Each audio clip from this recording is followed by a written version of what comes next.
Hello coder, welcome to code learning. तो आज का हमारा ये वीडियो है वो 10 स्टैक क्वेरी के ऊपर है, जो कि एक रिएक्ट की पावरफुल लाइब्रेरी है, जो कि हमें स्टेट सर्वर के जो स्टेट है उसको मैनेज करने के लिए हम यूज कर सकते हैं। 10 stack query is powerful data fetching and catching library for react application. तो अभी मैंने आपको बोला कि हम जब भी एपीआई कॉल करते हैं ना, तो उसको मैनेज करने के लिए हम 10 स्टैक क्वेरी जो लाइब्रेरी है उसका हम यूज कर सकते हैं। 10 स्टैक क्वेरी को रिएक्ट क्वेरी भी हम बोल सकते हैं। It's manage API request catching and real time update. तो ये 10 स्टैक क्वेरी है वो हमें क्या करता है, एपीआई जो रिक्वेस्ट हम कॉल करते हैं उसको मैनेज करने में हमें हेल्पफुल रहता है, caching and real time updates. Why use 10 stack query? हमारे पास रिएक्ट के अंदर यूज इफेक्ट और यूज स्टेट ऐसे दो हुक्स है, जिसकी मदद से हम क्या करेंगे, यूज इफेक्ट के अंदर हम डेटा फेच करते हैं और यूज स्टेट की मदद से हम वो फेच डेटा हमने जो किया है उसको हम स्टेट के अंदर स्टोर करेंगे। तो आप यहाँ पर देख सकते हो यूज इफेक्ट है, मैंने हुक इंपोर्ट किया है, और यूज स्टेट, ये दो हुक है। यूज स्टेट के अंदर हम क्या करेंगे, डेटा को स्टोर करेंगे, और यूज इफेक्ट के अंदर मैं क्या करूंगा, फेच यूजर करके एक फंक्शन क्रिएट किया है, उसके अंदर मैं क्या करूंगा, एपीआई कॉल करके डेटा फेच करूंगा और बाद में उसको जो यूजर स्टेट मैंने क्रिएट किया है उसके अंदर मैं स्टोर कर दूंगा, और फिर मैं यहाँ पे उसको प्रिंट कर दूंगा। तो ये ऑलरेडी रिएक्ट के अंदर हम कर रहे हैं।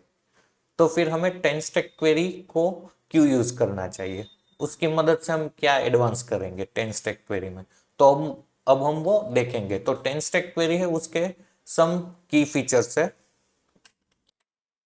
10 स्टैक क्वेरी है वो हमें auto caching, means automatically catch API, उसके बाद है बैकग्राउंड सिंकिंग, उसके बाद है optimistic update, pagination and infinite query. जब भी हम पेजिग्नेशन करेंगे तो हम यूज 10 स्टैक क्वेरी का यूज कर सकते हैं।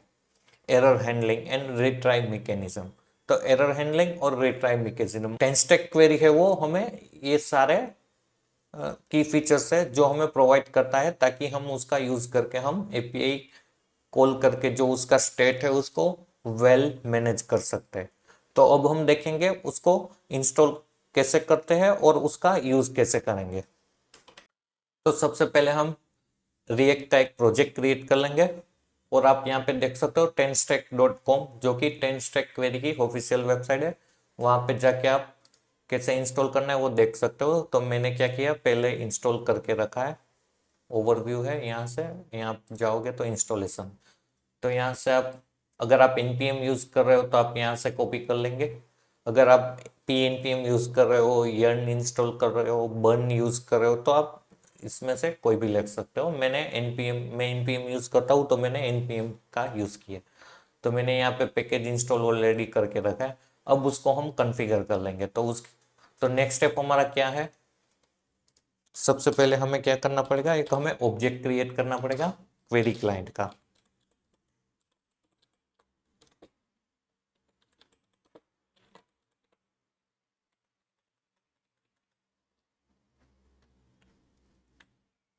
New query client react query,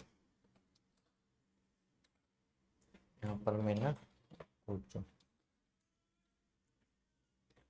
अब हमें क्या करना है, ये जो हमने बनाया है क्वेरी क्लाइंट का ऑब्जेक्ट हमने क्रिएट किया, उसको हमें ग्लोबली यूज करना है। तो उसके लिए हम क्या करेंगे, क्वेरी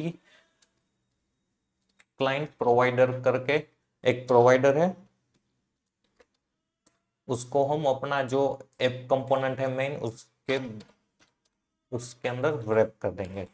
तो फिर हमें क्या होगा ये, और यहाँ पे क्वेरी क्लाइंट प्रोवाइडर के अंदर हमें क्लाइंट करके एक प्रॉप्स है, उसके अंदर हमें क्या पास करना है, ये जो हमने क्वेरी क्लाइंट का जो ऑब्जेक्ट बनाया उसको हमें पास कर देंगे। तो ये क्या हुआ, अब क्वेरी क्लाइंट है वो ग्लोबल एक्सेस हमें किसी भी कंपोनेंट में अगर हमें यूज करना है क्वेरी क्लाइंट को तो हम कर सकेंगे। तो ये था इंस्टॉलेशन और कॉन्फ़िगरेशन। नेक्स्ट हम देखेंगे इसका कैसे यूज करते हैं। 10 स्टैक क्वेरी हुक्स। तो जैसे हमें रिएक्ट हुक्स प्रोवाइड करता है, use effect, use callback, use state, वैसे ही हमें 10 स्टैक क्वेरी है वो हमें हुक्स प्रोवाइड करता है। तो उसके अंदर कितने हुक्स है, तो ये आप यहाँ पे देख सकते हो। सबसे पहला है यूज क्वेरी हुक, उसके बाद है use mutation hook, use infinite query, use query client, use is fetching, use is mutating और यूज क्वेरीज। तो ये 10 स्टैक क्वेरी के हुक्स है जिसको हम आगे वन बाय वन एक्सप्लोर करेंगे। यूज क्वेरी हुक, तो ये क्या करता है, यूज क्वेरी की मदद से हम डेटा फेच कर सकते हैं। तो यहाँ पे आप देख सकते हो, fetches and caches data from an API, supports background and refetching, automatically retries failed request. तो अब हम इसका यूज देखेंगे। तो मैंने यहाँ पे प्रोजेक्ट क्रिएट कर लिया और ये आप देख सकते हो, ये हमारा ट्रेडिशनल कोड है जो हम बिना 10 स्टैक क्वेरी के हम करते हैं। कि हम क्या करते हैं, पहले हमने एक मेथड बनाई है, उसके अंदर एपीआई कॉल किया और हम उसको स्टेट के अंदर स्टोर करेंगे और यूज इफेक्ट हुक्स के अंदर हम फेच यूजर को कॉल कर देंगे। ताकि क्या होगा, कंपोनेंट लोड होगा उससे पहले एपीआई कॉल होगी और डेटा फेच होके हमें यहाँ पे प्रिंट कर देगी। तो यहाँ पे आप देख सकते हो डेटा फ्री प्रिंट हो गया। तो अब हम क्या करेंगे, इसको 10 स्टैक क्वेरी की मदद से हम इस कोड को इम्प्रूव करेंगे। तो सबसे पहले हमें क्या करना है, मैं इसको कमेंट आउट कर देता हूँ, यूज इफेक्ट को भी मैं कमेंट कर दूंगा। और यहाँ पे मैं क्या करूँगा, यहाँ पे अभी मैं स्टोर नहीं करूँगा, यहाँ पे मैं रिटर्न कर दूंगा RES। इसको मैं सीधा जेसन के अंदर रिटर्न कर दूंगा, इसको मैं निकाल। तो अब हम क्या करेंगे, यहाँ पे कॉन्स्ट करके यूज क्वेरी हुक है उसको हम इंपोर्ट कर लेंगे। और उसके अंदर हमें क्या है, ऑब्जेक्ट है। तो ऑब्जेक्ट के अंदर फर्स्ट है क्वेरी की। तो यहाँ पे हम क्या दे देंगे, क्वेरी की दे देंगे। मीन्स के हम यूजर फेच कर रहे हैं तो हम क्या कर रहे हैं, यूजर्स करके हम उसको की दे देंगे। मीन्स के हम यूजर्स का लिस्ट फेच कर रहे हैं तो मैं यहाँ पे यूजर्स लिख रहा हूँ। दूसरा है क्वेरी फंक्शन। तो क्वेरी फंक्शन के अंदर हमें क्या देना है, हमने जो फेच यूजर करके फंक्शन बनाया उसको हमें यहाँ पे बाइंड कर देना। और तीसरा है रीफेचिंग इंटरवल, तो हमें कितने टाइम के बाद उसको रीफेच करना है। तो यहाँ पे मैं दे देता हूँ 30 सेकंड मुझे देना है। तो यहाँ पे मैं दे दूंगा 3, 1, 2, 3, 4। तो ये क्या करेगा, हर 30 सेकंड के बाद हमें एपीआई को रिकॉल करेगा। तो यहाँ पे मैं 10 सेकंड दे देता हूँ अभी हम चेक करने के लिए।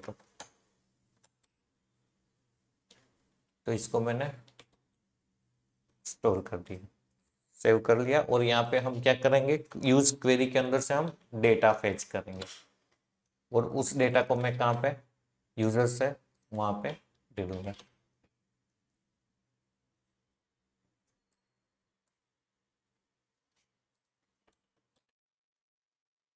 तो यहाँ पे मैं पेज रिलोड कर लेता हूँ। तो आप देख सकते हो यहाँ पे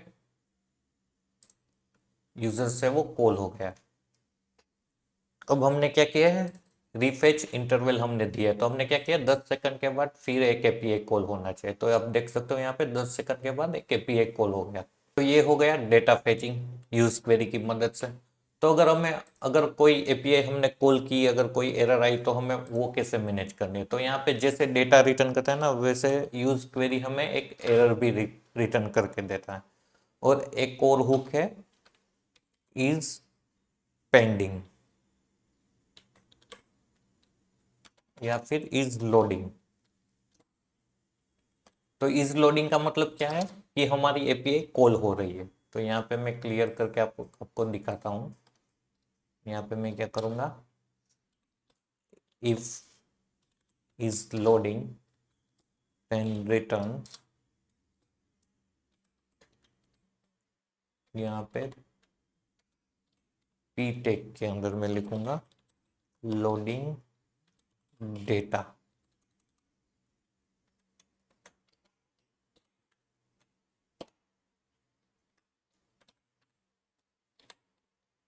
और फिर हम रिफ्रेश कर देंगे। तो आप देख सकते हो यहाँ पे लोडिंग डेटा आया था, उसके बाद जैसे ही डेटा हमें मिल गया तो यहाँ पे वो प्रिंट हो गया, यहाँ पे वो प्रिंट हो गया। अभी 10 सेकंड के बाद फिर कॉल होगा।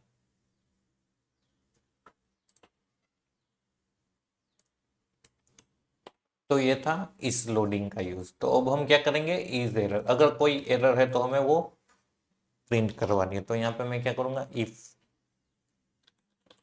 एरर, देन हम क्या करेंगे, रिटर्न, और यहाँ पे मैं क्या करूंगा, रिटर्न नहीं, मैं यहाँ पे अलर्ट के अंदर प्रिंट कराऊंगा एरर।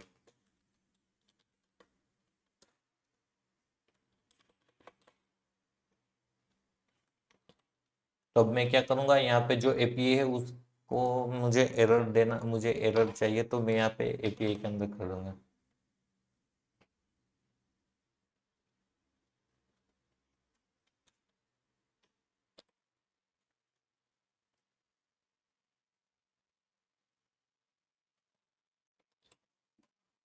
तो आप यहाँ पे देख सकते हो हमें एरर दिख रही है, type error, fail to fetch. तो ये था यूज क्वेरी का यूज। Use mutation hook. तो यूज म्यूटेशन हुक हम कब यूज करेंगे, हमें जब भी डेटा को क्रिएट करना है, अपडेट करना है और डिलीट करना है। मीन्स के जब भी हमें पोस्ट एपीआई, पुट और डिलीट एपीआई को कॉल करना है, तब हम यूज म्यूटेशन हुक का यूज करेंगे। handles mutation like post, put, delete request, support automatic updates for smoother user experience। और ये जो यूज म्यूटेशन है वो हमें क्या प्रोवाइड करेगा, ऑन सक्सेस, ऑन एरर और ऑन सेटल कॉलबैक। ये उसके कॉलबैक फंक्शन है। ऑन सक्सेस के अंदर जब भी रिस्पॉन्स सक्सेस हो जाएगा तो वो ऑन सक्सेस के अंदर आएगा। ऑन एरर के अंदर कब आएगा, जब कोई एपीआई है वो फेल हो जाएगी तो ऑन एरर के अंदर आ जाए। और ऑन सेटल्ड के अंदर क्या होगा, जब भी डेटा सक्सेसफुली स्टोर हो गया है तो अब हमें क्या करना है, यूजर का जो लिस्ट है उसको रिफ्रेश करना है। तो ऑन सेटल के अंदर हम क्या करेंगे, फिर से यूजर्स की एपीआई कॉल करेंगे और डेटा को अपडेट करेंगे। तो अब हम देखते हैं इसका प्रैक्टिकल यूज कैसे करते हैं। तो यहाँ पे मैंने क्या किया है, सबसे पहले एक कॉन्स्ट क्रिएट कर लिया म्यूटेशन करके, फिर उसके बाद मैंने यूज म्यूटेशन हुक है उसको इंपोर्ट कर लिया है। तो ये क्या करेगा, ऑब्जेक्ट के अंदर हमें आर्ग्यूमेंट लेगा। तो ऑब्जेक्ट मैंने क्रिएट कर लिया और उसके अंदर फर्स्ट है म्यूटेशन फंक्शन। और म्यूटेशन फंक्शन क्या है, एड यूजर करके। तो मैंने यहाँ पे आप देख सकते हो एड यूजर करके एक फंक्शन क्रिएट किया है। उसके अंदर मैंने क्या किया है, ये जेसन प्लेस होल्डर है जो हमें डमी एपीआई प्रोवाइड करता है। तो मैंने उसकी मदद से यूजर क्रिएट करने की एपीआई कॉल करी। तो यहाँ पे मैंने पास कर दिया है नेम, यूजर नेम और ईमेल एड्रेस। ये मैंने पोस्ट रिक्वेस्ट के अंदर पास कर दिया। इसकी मदद से वो क्या करेगा, यूजर क्रिएट करेगा और रिटर्न में हमें आईडी देगा जो भी यूजर क्रिएट हुआ है। तो इसका जो भी रिस्पॉन्स है उसको मैंने रिटर्न कर दिया। तो म्यूटेशन फंक्शन के अंदर हमें कौन से फंक्शन को यूज करना है, ये यूजर वाला, जो कि हमें पोस्ट, पुट और डिलीट रिक्वेस्ट ही हम इसके अंदर यूज कर सकते हैं। और उसके बाद है ऑन एरर कॉल बैक। तो ये ऑन एरर कॉल बैक क्या करेगा, अगर कुछ भी प्रॉब्लम होगी तो ऑन एरर के अंदर आएगा। ऑन सक्सेस के अंदर कब आएगा, जब भी डेटा सक्सेसफुली क्रिएट हो जाएगा। और ऑन सेटल के अंदर कब जाएगा, जब डेटा सक्सेस हो गया है तो हमें यूजर का लिस्ट है उसको रिलोड करवाना है। तो उसके बाद ऑन सेटल के अंदर है। तो ये तो हमने कर लिया, कॉन्स्ट बना लिया। तो अब इसका हमें यूज करना है। तो मैंने क्या किया, एक बटन ले लिया और उसकी क्लिक इवेंट पे म्यूटेशन डॉट म्यूट करके उसको कॉल कर लिया। तो यहाँ पे आप देख सकते हो, मैं अब कॉल करूंगा, यहाँ पे मैं सेटल लिख दूंगा।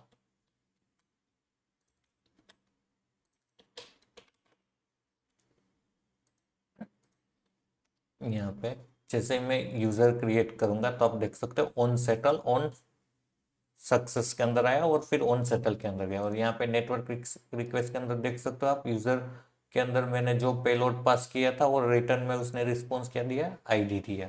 और यहाँ पे फिर से जो यूजर्स है उसको रिलोड कर दिया। Use infinity query hooks. तो ये हुक्स है वो हमें क्या करके देगा, पेज इग्निशन ऑटोमेटिक क्रिएट करके देगा और इनफाइनाइट स्क्रॉल की भी ये हमें फैसिलिटी प्रोवाइड करता है। मान लो कभी हमारे पास 100 रिकॉर्ड्स है तो मुझे एक पेज के अंदर 10 रिकॉर्ड्स ही शो करने हैं। उसके बाद मुझे क्या करना है, नीचे एक बटन दे देना है लोड मोर करके। जब भी यूजर लोड मोर करेगा तो और 10 रिकॉर्ड शो हो जाएंगे। उसके बाद लोड मोर करेगा तो और 10 रिकॉर्ड शो करेंगे। Use infinite query hooks. तो ये इन्फिनिट क्वेरी हुक्स का पर्पस क्या है? जब भी हमें इनफाइनाइट स्क्रॉल पे डेटा शो करवाना है, जब भी हम पेजिग्नेशन का यूज करेंगे, और जब भी हम एपीआई कॉल करेंगे जहाँ से हमें स्मॉल अमाउंट ऑफ डेटा हर बार हमें फेच करवाना है। मीन्स कि हमें ऑन स्क्रॉल पे अभी हमने 5 रिकॉर्ड शो किया है, जब भी यूजर स्क्रॉल करे तो हमें और 5 रिकॉर्ड शो करवाना है। तो हम क्या करेंगे, एपीआई कॉल करेंगे, फिर से वो डेटा लेंगे और डिस्प्ले कराएंगे। तो इन्फिनिट क्वेरी हुक से वो हमें वो प्रॉपर मैनेज करके देगा। तो यहाँ पे एक अनफ्लैश करके वेबसाइट है जिसके अंदर मैं आपको बताऊंगा, ये लाइव है। तो यहाँ पे जब भी मैं स्क्रॉल करूंगा तो आप यहाँ पे देख सकते हो पेज 4 पर पेज हमें कितने रिकॉर्ड चाहिए, 12। तो जब भी मैं और स्क्रॉल करूंगा तो यहाँ पे आप देख सकते हो जब भी 12 रिकॉर्ड स्क्रॉल हो जाएंगे तो अगेन एपीआई कॉल होगा। तो ये क्या हुआ, इनफाइनाइट स्क्रॉल हुआ। इसका मतलब है इनफाइनाइट स्क्रॉल। तो ये यूज इन्फिनिटी क्वेरी हमें यही देती है। इसका नाम ये इन्फिनिट मीन्स की इनफाइनाइट। तो सबसे पहले हमने क्या किया है, यूज इन्फिनिटी क्वेरी है उसको इंपोर्ट कर लिया। उसका फर्स्ट है पैरामीटर वो की है। उसके बाद है क्वेरी फंक्शन है। तो क्वेरी फंक्शन के अंदर मैंने एक फंक्शन बनाया हुआ है यहाँ पे फेच यूजर्स करके, जिसके अंदर मैंने एपीआई कॉल की है और उसके अंदर मैंने पेज नंबर दे दिए। तो वो क्या करेगा, हर बार जब भी मैं बटन पे प्रेस करूंगा तो वो इतने रिकॉर्ड हमें लाके शो कर देगा। तो ये फंक्शन है और ये हमने इसका यूज किया है। तो उसको अभी मैंने यहाँ पे बटन क्लिक पे रखा है। तो जब भी मैं बटन क्लिक करूंगा तो क्या करूंगा, फेच नेक्स्ट पेज। ये फेच नेक्स्ट पेज है क्या है, ये यूज इन्फिनिट क्वेरी हुक से वही हमें रिटर्न करेगा, फेच नेक्स्ट पेज। ये एक फंक्शन है जिसकी मदद से हम क्या करेंगे, और 5 रिकॉर्ड को एपीआई कॉल करके डिस्प्ले करवाएंगे। तो यहाँ पे हम अब देख सकते हो 5 रिकॉर्ड अभी प्रिंट है। तो जब भी मैं नेक्स्ट पेज पे क्लिक करूंगा तो यूजर लिमिट 5 और स्किप 5, तो आप यहाँ पे देख सकते हो 5 रिकॉर्ड आ गए। अगेन मैं नेक्स्ट करूंगा तो यहाँ पे देख सकते हो यूजर लिमिट 5 और 10। तो यहाँ पे इसने क्या किया है, स्क्रॉल पे एपीआई कॉल कर रहा है, और यहाँ पे मैंने क्या किया है, ऑन बटन के क्लिक इवेंट पे। तो आप ऑन स्क्रॉल पे भी कर सकते हो इन्फिनिट क्वेरी हुक्स का यूज। तो ये था इसका use. Use query client hooks. तो ये क्या करेगा, ग्लोबल क्वेरी मैनेजमेंट। तो हमें हर एक कंपोनेंट में अगर हमें यूजर क्लाइंट को मैनेज करना है तो ये हम इसकी मदद से कर सकेंगे। Provide access to the 10 stack query cache. तो हमें ये क्या प्रोवाइड करेगा, जो भी कैच के अंदर डेटा है उसको हम एक्सेस कर सकते हैं किसी भी कंपोनेंट में से। Use for manual query invalidation, prefetching and refetching. Refetching means क्या है, हमें अगेन कोई भी एपीआई कॉल करवाना है तो हम इसकी मदद से कर सकते हैं। तो इसका हमने ऑलरेडी यूज कर सबसे पहले जब भी हमने 10 स्टैक क्वेरी को इंस्टॉल किया तभी हमने इसका कॉन्फ़िगरेशन किया था। तो अभी मैं आपको बताता हूं। यहाँ पे आप देख सकते हो हमने क्वेरी क्लाइंट का ऑब्जेक्ट क्रिएट किया है और उसको हमने क्वेरी क्लाइंट प्रोवाइडर है उसके क्लाइंट के अंदर हमने क्वेरी क्लाइंट को पास कर दिया। तो अब ये क्या होगा, हमें जो क्वेरी क्लाइंट का ऑब्जेक्ट है वो हम किसी भी कंपोनेंट के अंदर हम यूज कर सकते हैं ग्लोबली। तो हमने app.jsx के अंदर यहाँ पे आप देख सकते हो यूज क्वेरी क्लाइंट हुक को हमने यहाँ से इंपोर्ट किया था। और हमने क्या किया था, जब भी हम यूजर ऐड करेंगे तब हमने डेटा को रिफेचिंग करवाया था। तो यहाँ पे आप देख सकते हो query client invalidate queries and यहाँ पे यूजर्स करके जो हमने की दी थी। तो इसका क्या होगा, जब भी यूजर क्रिएट होगा तो ये क्या करेगा, जब भी सक्सेसफुल होगा तो ये अगेन एपीआई कॉल करके डेटा को रिफेचिंग करेगा। तो ये था क्वेरी यूज क्वेरी क्लाइंट का use. Thank you for watching.